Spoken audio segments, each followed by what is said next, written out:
this afternoon for the public budget hearing for the Guam Election Commission. I am sitting in on behalf of the chairman, Senator Pangelinan, who apologizes, of course, for his absence at this hearing, and to let you know that he's currently in Washington, D.C., and will be delivering a keynote address to the 7th Annual Bond Buyer Financing Military Housing Privatization Conference. That's a long title. But this is in regards to the Military Housing Privatization Initiative. Really important, and I'm glad he's there. And that all hearings will be transcribed. And OFB staff, of course, have prepared an analysis of each of the budget requests that has come before us.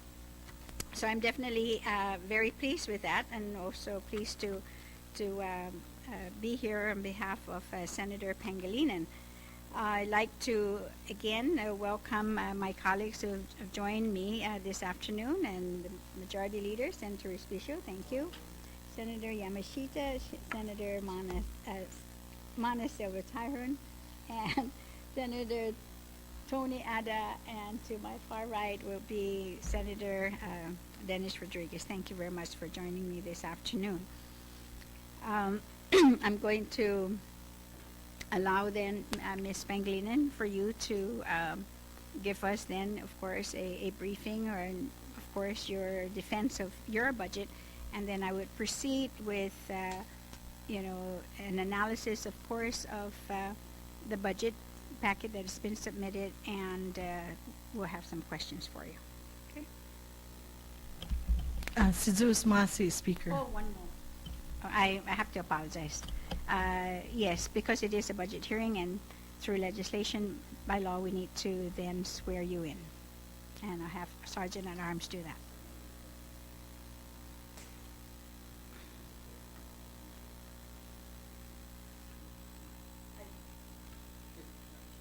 Thank you. Half a day, Speaker, Senator Sidzus Masi, for the opportunity to hear me out. I presented a budget of $1,037,425. Okay, and this is a conservative budget. Some things I want to bring before you is that we are up for the primary election on September 1st, 2012. Then the general election on November 6th, 2012. It's right around the corner. Candidates will be, filing of candidates deadline is July 3rd. And what that means is that come July 15th, 2012, ballots already have to be mailed out to Uwakava voters. So in order to do that, we have right now 10 staff. 10 staff.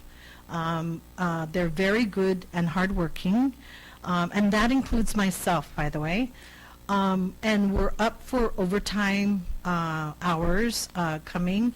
To date, as of this morning, we have 60 who filed, and over 130 have picked up candidate packets. So we still have a lot of work coming to us, or coming, for the election itself. On top of that, the for-profit bingo initiative is already in progress. I mean, the voter signature verification process has started.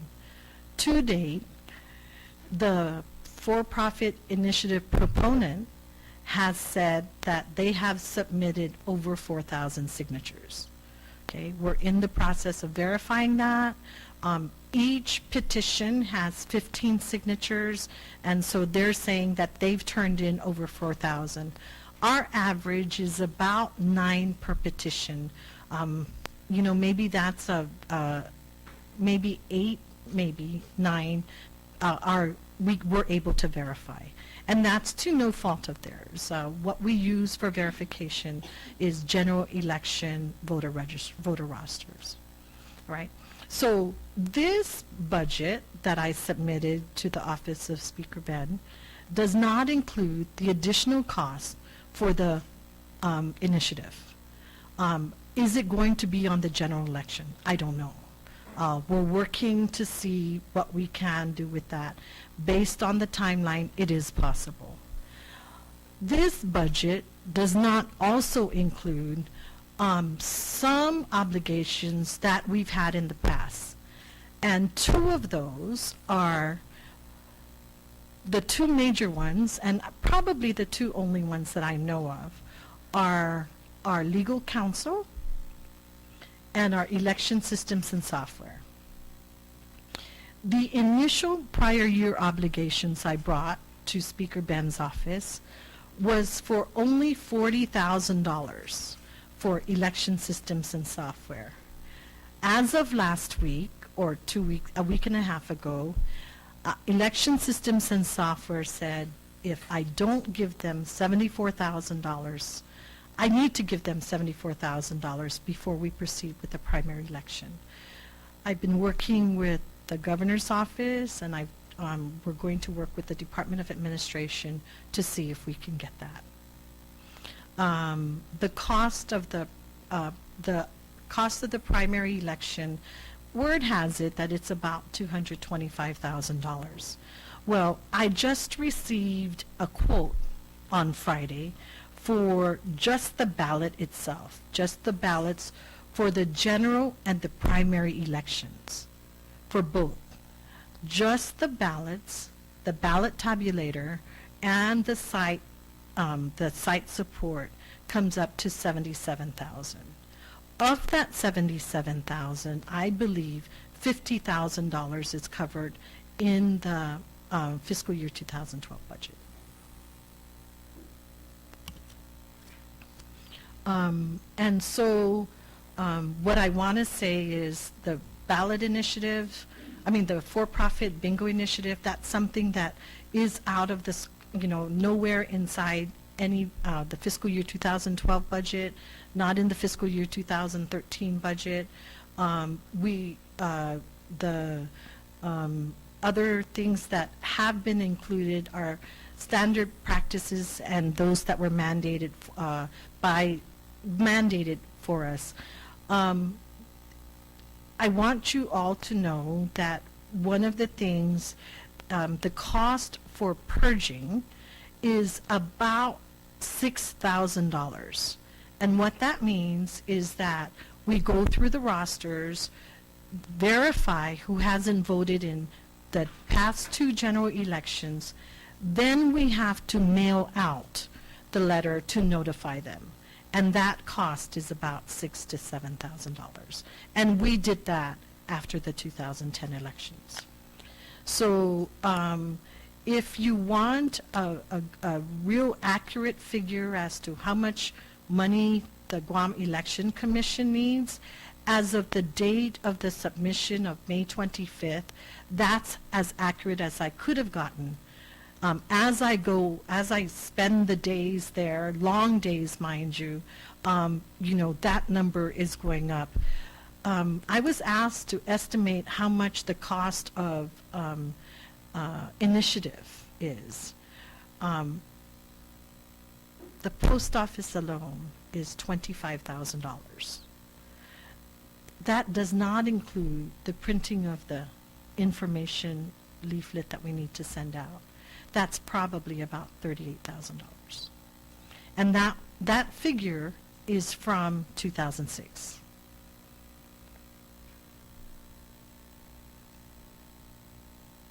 Okay, those are hard facts that I bring before you. I'm open for questions, and I hope, and I know that a copy of the budget submission was provided to all of you. Thank you very much. An analysis, of course, was done by OFB, and I'd like to share some of those with you and my colleagues as well, is that the Election Commission, of course, you submitted your budget to OFB requesting $1,037,425. The amount, of course, represents an increase of $281,398, and that amount, though, is above the ceiling that was presented by the executive budget request. The ceiling that the executive budget request has is $756,027. You've also requested and to include $177,739.92 in prior year obligations dating as far back as fiscal year 2008. So but in reviewing the budget, and this is where we're going to need for you to work with us, because it appears that there are several discrepancies in your budget request and the details that you've submitted. And to give you an example is that the actual authorized level funding allocated from the general fund to GEC was in an aggregate of $910,809, whereas your budget details submitted shows an authorized total of $1,124,575 for fiscal year 2010. So, and I'm sharing this with you so that then, you'll be able then to go back and probably do a review and work, of course, with the staff on these discrepancies. The other is that you listed a special fund appropriation for the Guam Decolonization Registry, but in the digest from the last fiscal year, it wasn't listed because you don't have any special fund. This was an appropriation that was actually placed under the object category of 290, object class 290, but you listed it as a separate under special fund in your digest. So, and I just want to make sure that you really understand that it's not that you have a special fund going to the Election Commission office, because it's not. It really is under miscellaneous category. Now, the other is, let me see if I can find that here, is that the when we were doing the calculation, there is in your total base appropriation that there is an increase of 41% that GEC is requesting. You do not have, we have zeroed out here, I guess because what we're trying to do is separate that out with the water and power, but there is an increase, and I wanted to ask you if you can explain that in I think rental. Is it rental? Yeah, rental. And can you explain how that then has increased in your rental? Thank you, Speaker.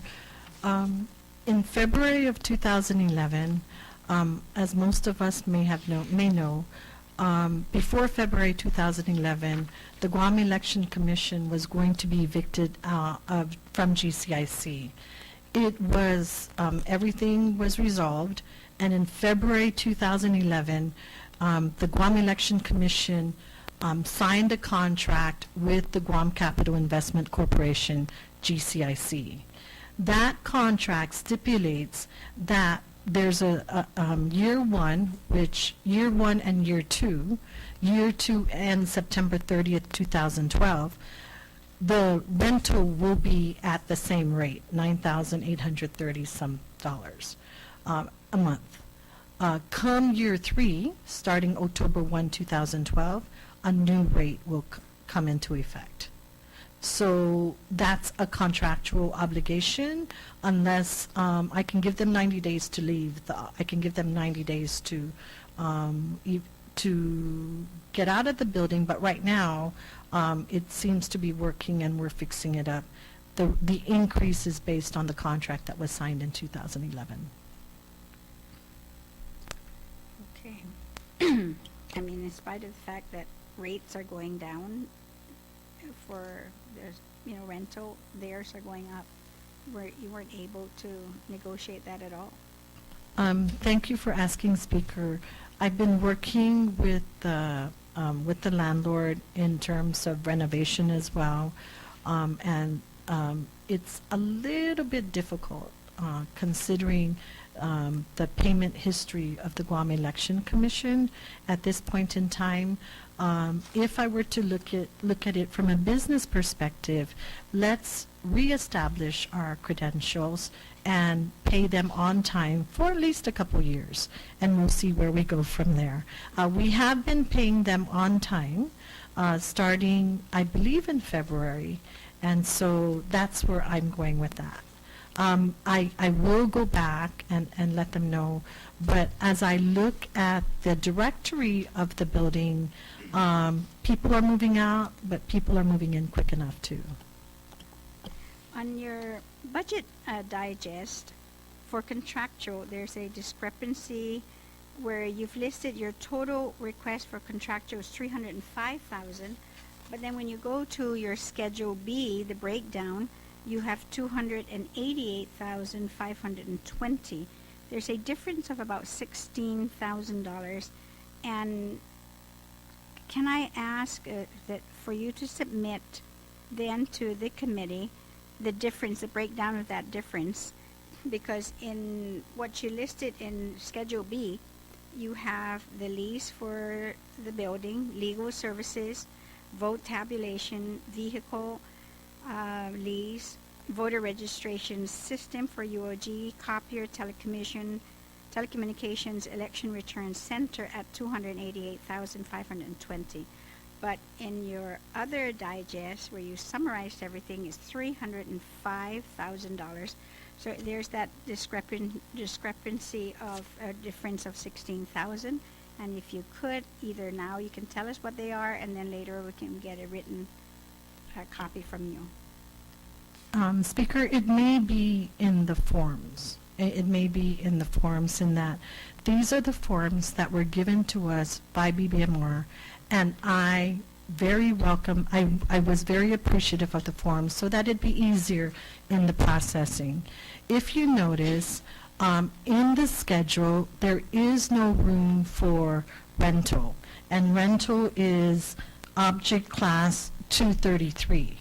So in the schedule, there is no, the Schedule B that you had made note of, there is no Schedule C or D or whatever for the rental. So the rental is the first item in contractual, and that may be where the difference could be.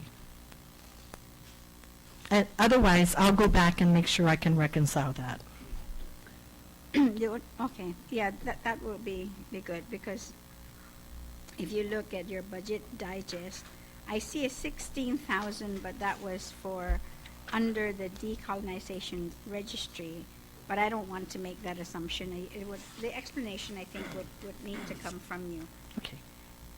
On personnel object categories, you have your FTE count has not changed between fiscal year 12 and 13, but there are new position titles that are listed on your proposed staffing pattern, and in place of one program coordinator and one administrative assistant. So can you explain, because when we looked at 2012 and 2013, it looks like you're trying to change position titles, but you have bodies in those positions already? The budget call was before I filled those slots. And when I filled those slots, I updated it. So as of the end of May 2012, I picked up 4 new staff. And so what happens is that in between the initial budget call and before I appear, when I appear before you, our staffing patterns, our current staffing pattern has changed.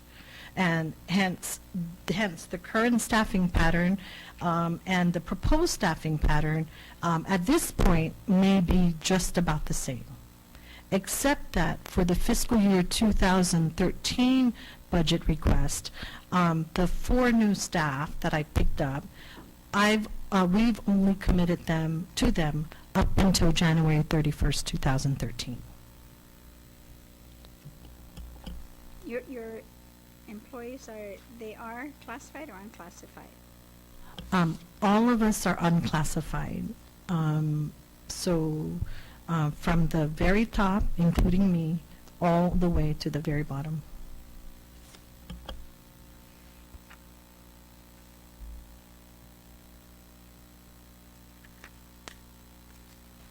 Speaker, may I with the job titles? When I first came in, we had clerk typist and other titles, and as I scanned through election officials or election offices throughout the states, and I assessed what we needed inside our office at the Guam Election Commission.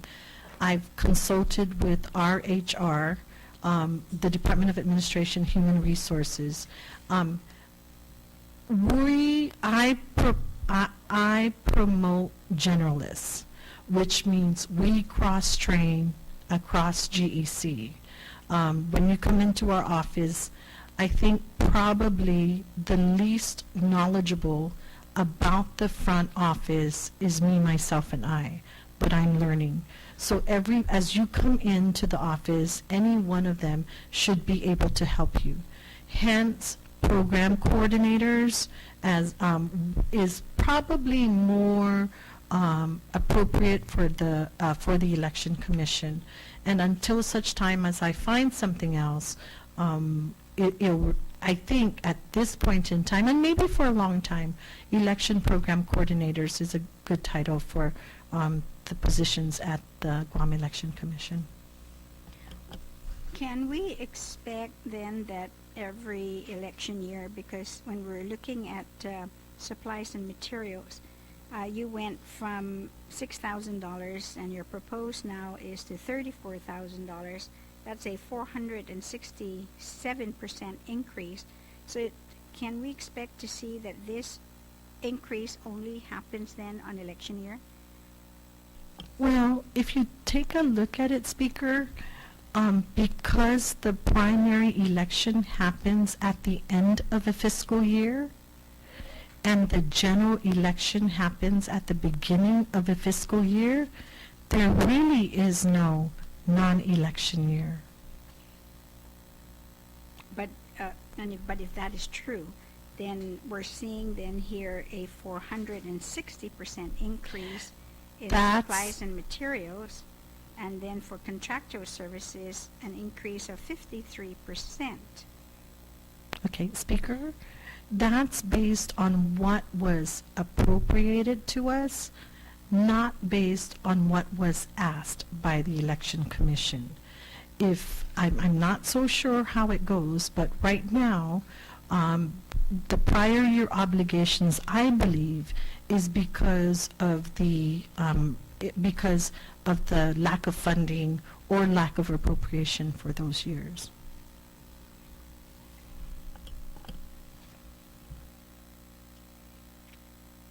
Can you explain the change in, oh no, I got that question already, I'm sorry. Now, the administration was saying that they are using the current cash that are collected to pay for prior year obligations, which you have that. So has DOA paid any of your prior year obligation? Because of the challenges I had with reconciliation as far back as fiscal year 2005, I found it very important to make sure that I had supporting documents. I even went so far back as asking both vendors, legal counsel and the election vendor, to help us reconcile. So at this point, working with both Department of Administration. I've already visited BBMR, and we are working to address the prior year obligations. But nothing has been paid? No. Have you, since your budget proposal is above, of course, the governor's request, have you discussed with the governor's office your need to have a higher budget and going beyond the ceiling? The process that I've gone through with the Guam Election Commission is a little different than line agencies, maybe a lot different. They've given us the way it's working is I submit my budget directly to the Office of Finance and Budget and provide them a courtesy copy. As far as actual discussions with BBMR and the front office, that has I talked to our management analyst and the director of BBMR, and that those in submitting a copy of the budget, that's how far we've gone in terms of discussion. I am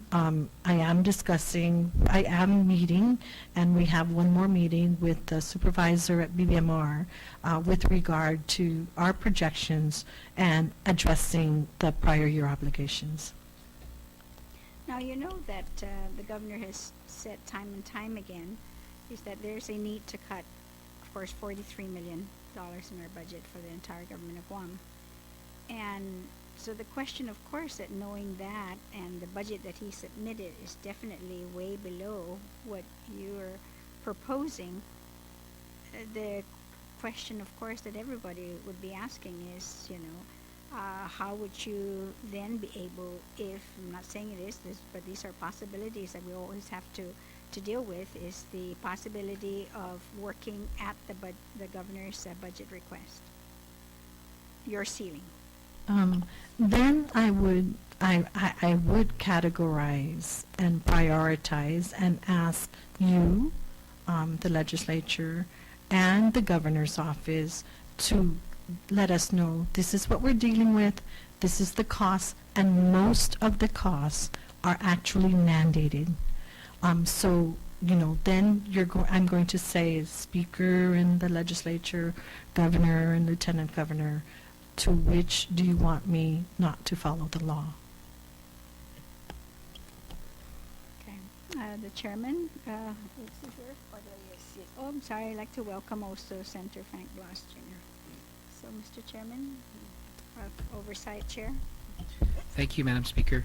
Thank you, Maria, for being here. I have a few questions. The first one is when the Speaker asked about the increase, right? The 400 plus % increase, 467 increase.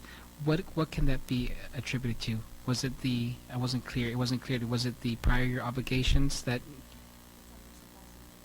Yeah, but is that where it comes from? Yes. Actually, in supplies and materials and contracts, if you in the fiscal year 2012 budget request, the request for contractuals is way more than what we were given, and included in the contracts category legal counsel, the precinct officials, and the like. So that's where the difference is.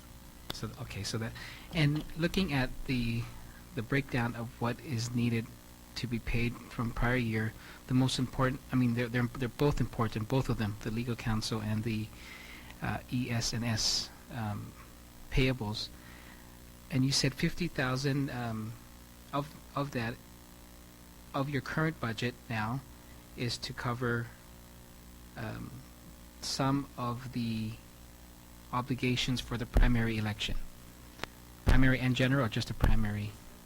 Just the primary, Just Senator. the primary. So would you be able to meet that? I know with them it's about 43,000 with ES&S, and you said they are requesting 75,000. Does that include this 43,000? Yes, sir. And the difference in the amount is the going back and forth. If you note on the prior year obligations, I noted that as I submitted it, we're going back and forth. I spoke to our technical representative from election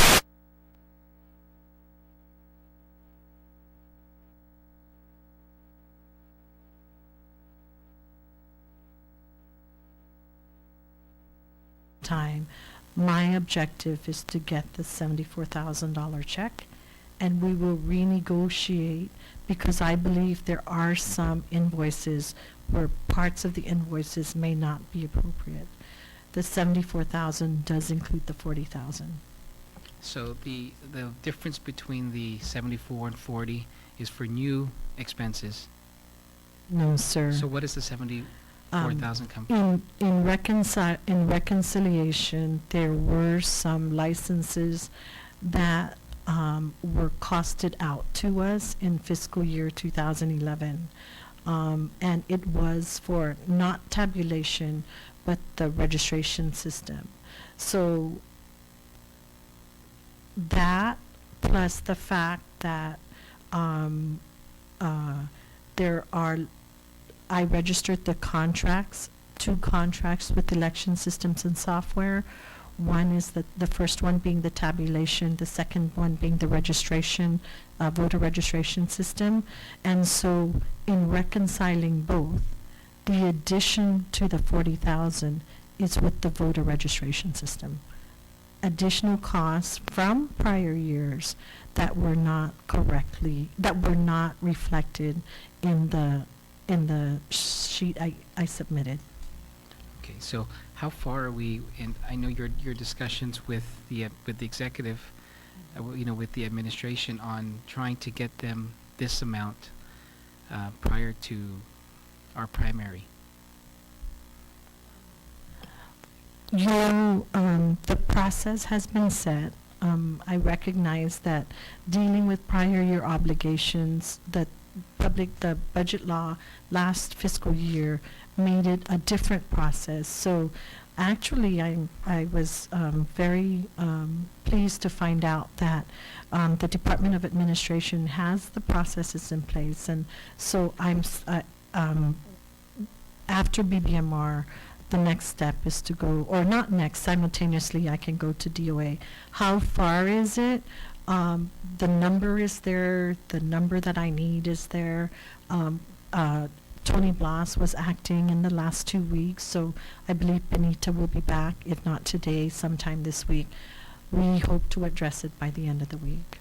Okay, great, because I know this is something that we've been talking about since last year. We've said last year during the budget talks is that we need to work real fast, and apparently it hasn't come to that point, and we are about a month or 2 months away. So you're saying by the end of the week we should be able to settle that, at least that first hurdle, which is 74,000. I know I'm being very optimistic though, but let me give you some more points of facts. There was a bill that was introduced by the legislature way back in 2010 to address this. At that time, the total for ES&S was $141,000, and that was in 2010. So maybe I took too long to reconcile, but at least we brought it down to half that. And being that there have been quite a few changes on the other side at election systems and software, one of the reasons was it took that long too, because besides changes at Guam Election Commission, there were changes at election systems and software too. Okay. Just one last question. When you say reconcile, what do you what are you guys reconciling, and what's the process? When I pulled out the committee report, or the stuff from that bill that was introduced on taking care of prior year obligations back in 2010, one of the things that was challenging to me was that there were no invoices. So I could not account, there were amounts. And yes, I could easily put 2008 election or 2006 election. But I needed to see the invoices to see exactly what were being charged. So it was a matter of recreating or putting together the the history of those invoices. And on top of that, with the legal counsel, you know, we've been paying the Guam election since 2005. We've been paying some of the invoices. So it was puzzling to me why some invoices were paid and some were not. And so in terms of reconciling, it was just that, to make sure that I had the supporting documents to either come before you or to the Department of Administration. All right, thank you. Thank you, Madam Chair. Thank you. Senator Alina Mashita, any questions or comments? Thank you very much, Madam Chair. Thank you, Maria, for updating us. Sounds like you've been doing a lot of research and pulling it together. I appreciate that. I just want to know that we have our training program in place, and that we have in place what you need to help you carry out an efficient, clear election. And I know the last time we were all together, for me, what stood out was that we needed standards for training, and we actually needed the training. So are we all set? If you know me at all, presentations and manuals evolve. So precinct officials manual is still, we have a draft. I mean, it's like the 7th draft probably at this point in time. Yes, we are all set. The schedule is set for the precinct officials a training. We have them set for all of August, every Saturday in August, to train 290. Because of your opening question, I would like to challenge all of you to provide me with precinct officials. Today, before I came in here, I got an update from the staff, and we have 80 applicants. They haven't been, some of them have already been verified to not even be registered, and that's an easy fix. We'll get them to register.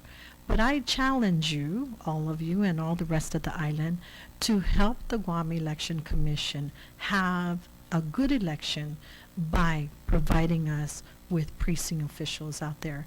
I need 290, and I wish things happen. I wish to be able to say I have 2 alternates for every precinct. Thank you. And then I would just, again, as we've talked about this at length before, I would just recommend that you pair up your veterans with your newbies so that, they can really coach as you go on. Thank you very much, Madam Chair. Madam Speaker, sorry. Welcome, Senator Mana Taran. Senator Espicio. Thank you very much, Madam Speaker and Madam Chair. Maria, did you budget for the stipend increase that you were hoping for? Is that part of the 406% increase? No, sir. We at the commission say when that happens, we have to stick within the mandate, and right now the mandate is $170. Okay. Have you received all of your allotments year to date? Yes, sir, except the reserve. Okay. Because I was going to ask, you mentioned that your budget process is very different from a line agency, that you submitted directly to OFB with a courtesy copy to BBMR, but that you were still instructed to withhold 15%, withholding 15% of your budget. That's correct. Okay. What is this 15% reserve done to your operations? Right now, I'm short on contractual, and I had requested with BBMR to release the 15%. Where I put the reserve on was in miscellaneous, and if you the miscellaneous was supposedly for the plebiscite if it happened in fiscal year 2012, but also keep in mind that when I came before you for the budget hearing last year, I was new, and I just put in what historically has been costs. So we're already requesting for the release of the 15% as of, I think, April of this year. And that 15% is just enough to get you by through this election, because was hearing through the media that you may not have enough money to even conduct the upcoming primary election. Thank you for asking, Senator Respicio. In retrospect, even our budget request from last year, I must give credit to Stephanie Chargalev, who was there for 13 years. When she was assisting me, when we were putting together the budget for fiscal year 2012, it was very transparent. We listed down, and the forms have since changed, and the narratives were good because it told the island of Guam exactly what we were spending for. So even that was very conservative. We were not given what we were asked for in total. And so, which means that even with all that, and then on top, the for-profit bingo initiative, we may not be able to conduct the election at that price. Well, it's June 25 now. What indications were you getting from the front office, from BBMR, from the governor's fiscal policy team that they'll be able to make these? I guess they would have to do a transfer of use this transfer authority to help bridge you.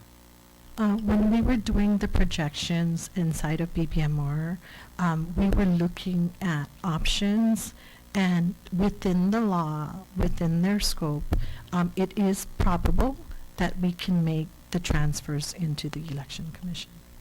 And did they indicate to you that there'll be the cash there? Because I know most of us from this side of the table is really wondering where all the money's going. And the speaker, as acting chair, brought up the point that they're holding the 15% reserves to pay for prior obligations. In your case, that's not the case. The So question. they never told you that the cash will be an issue, that the money will be there? Senator Respicio, no, I wasn't told, but the projections must be accurate before we go to the next step.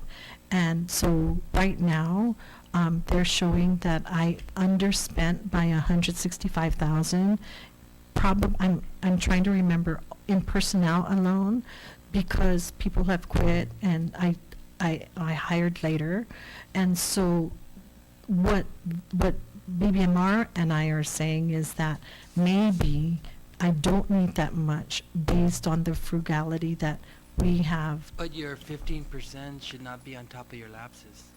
It's not. It should not be. It should be 15% of what was appropriated to you. Correct.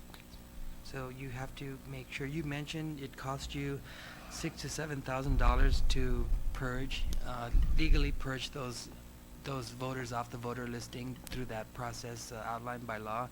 How much is it costing you to put those voters back that were illegally taken off the voter listing? Are you making any attempts to go back and reconcile to make sure that those voters that were illegally purged off the voter listing is put back without them having to re-register? If you're talking prior to the 2010 purging, Senator Respicio, what we have done and what is just the purging from 2010. Yeah, forward. But you've admitted that there was voters that were taken off the voter listing purportedly illegally prior to the 2010 election. Is there any attempts to go back and make those voters whole again by putting them back on the voter listing and then noticing them that they've been put on the voter listing as a result of being illegally purged? Could you look into that? I can look into that. Right now, I think, I'm not right now, sir, I have to say that we haven't gone back and taken that. Our hands are full right now with the upcoming election, but we can go back and look at it. And the speaker really made a good point when she talked about unclassified employees. I know all of you are unclassified. Has there been any discussion to classify the employees of the Guam Election Commission? I don't see why they would be unclassified. They have no merit protection. They might be told to do things at a whim. And what protects one of your employees from going against the tide and saying, I'm not going to do those things you're asking me to do, out of fear for wanting to keep their own job? I mean, has there been any discussions to want to move those employees into a classified service so you can have continuity, you can have stability, and more importantly, those employees can be protected and insulated from the politics? Senator Respicio, I think in the short time I've been there, and knowing that there have been employees that have been there for 13 years, and maybe that is the reason it hasn't been addressed. So to answer your question, have discussions been made about going classified versus unclassified? No, there has not been discussion. Can you bring that matter up to the board? Because for someone to be unclassified for 13 years, you know, even just as simple as getting a car loan or a bank loan, because you're in an unclassified service, you may not qualify to. And so if they're going to be in that position for that long, I think it behooves us to start discussing the merits of moving them to classified versus remaining unclassified. My final question, and I thank you, Madam Speaker, is what is your confidence level in the upcoming primary and general elections? And also with regard to precinct officials, have you looked to the idea of reaching out to the banks and having bank employees assist by being a precinct official? Because they're absolutely, if there's one group of people on this island that know how to reconcile, are bank tellers. And I think those are some innovative ways that you can reach out, and as Dr. Yamashita pointed out, those kinds of people I don't think would need a lot of training. So if you just speak to those 2 points, I'm done, Madam Speaker. Okay, in terms, I'll bring it up before the commission on the classified, turning our positions to into the classified service. I'll bring that up. As far as precinct officials and the banks, long time ago when I was in high school, I heard that luck is when opportunity meets preparedness. So yes, I'm in the process of talking to the banks, and I want you to know that I went to my first Rotary Club meeting, and that was the Rotary Club of Northern Guam. Their objective was to get an update on the election, and my objective at that point in time, and I let it be known to them, that I wanted to challenge community members and Rotary Club of Northern Guam, to be precise, to provide the Guam Election Commission with some community service in line with precinct officials. So I challenged them. They're the second smallest in terms of numbers, membership in Rotary Club, so I challenged them to 2. And then on top... Look at the Coast 360 election, how smooth those elections go. That's correct. And then also with, I've already approached the Association of Government Accountants, and so I sent a letter to them already, and they've replied, and they've sent the call out to their membership. So I'm very anxious and very excited to learn how many of them will be willing to come in as precinct officials. And your confidence level in the upcoming primary and general elections, will we have free and fair elections? Will we have free and fair elections? Yes. Will we have free and fair elections? Yes, to the capacity of the island, you know, and we all here as islanders, we're resilient, and here as islanders, we're resourceful.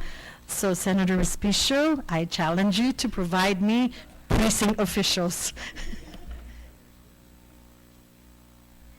Thank you. Senator Tonieta, question and comments? Senator Duenas. Thank you, Madam Chair. Refreshing to hear all of that testimony so far, Maria. I have just one question that's kind of deals with 2 issues. During the oversight and discussion on a couple of bills on election reform introduction, there was 2 issues, and I think they're still outstanding according to legal counsel and the chair and a couple other members.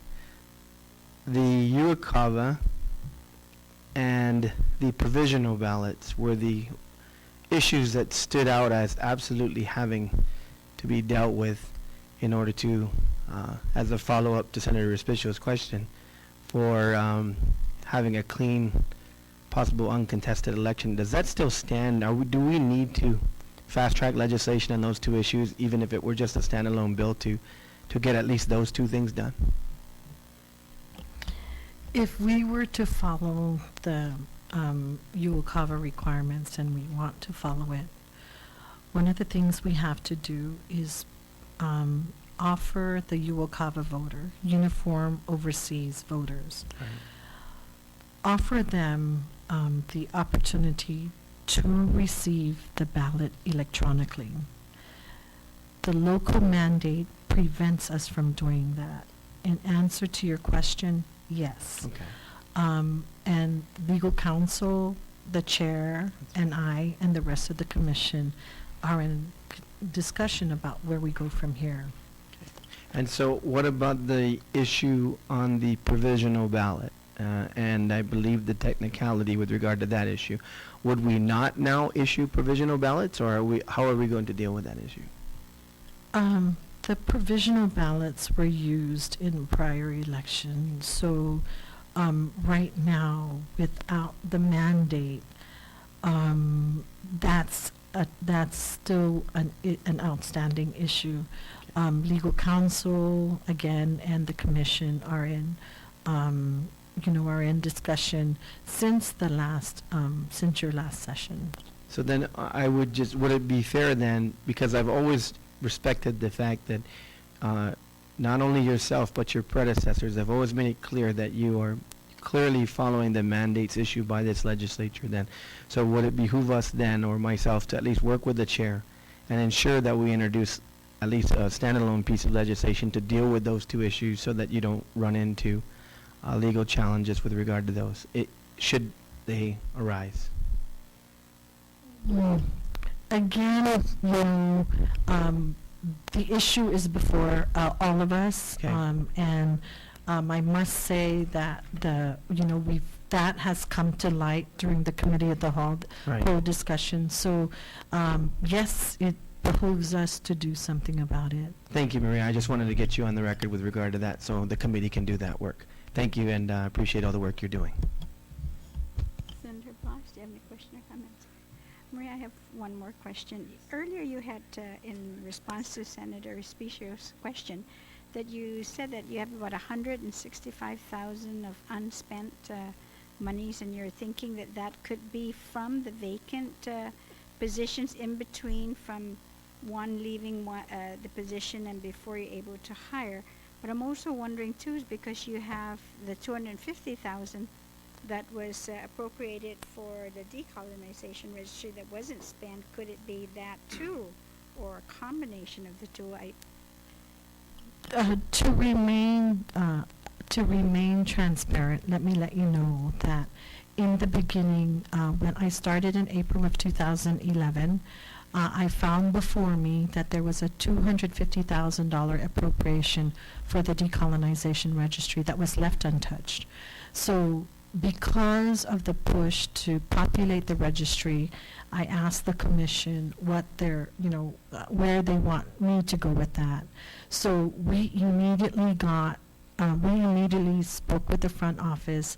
We put it, they made it available. We established the account. With that, thank you, Speaker, we hired systems and program administrator to begin the process of electronic process for the decolonization registry. So yes, thank you very much. One of the FTEs that should have gone in fiscal year 2012, that FTE should have been paid out of the regular appropriation and not be taken out of the continuing appropriation. So that's one of the steps. That's one of the amounts that need to be put back in. So wait, so I'm trying to understand this now. But you've expended by hiring a systems program administrator, and now you're requesting for this position in your regular budget, in your staffing pattern, and how are you going to pay back that? Let me see, what's the salary? $74,000 to pay back to the decolonization registry. Speaker, with all due respect, all of us are working with populating the registry.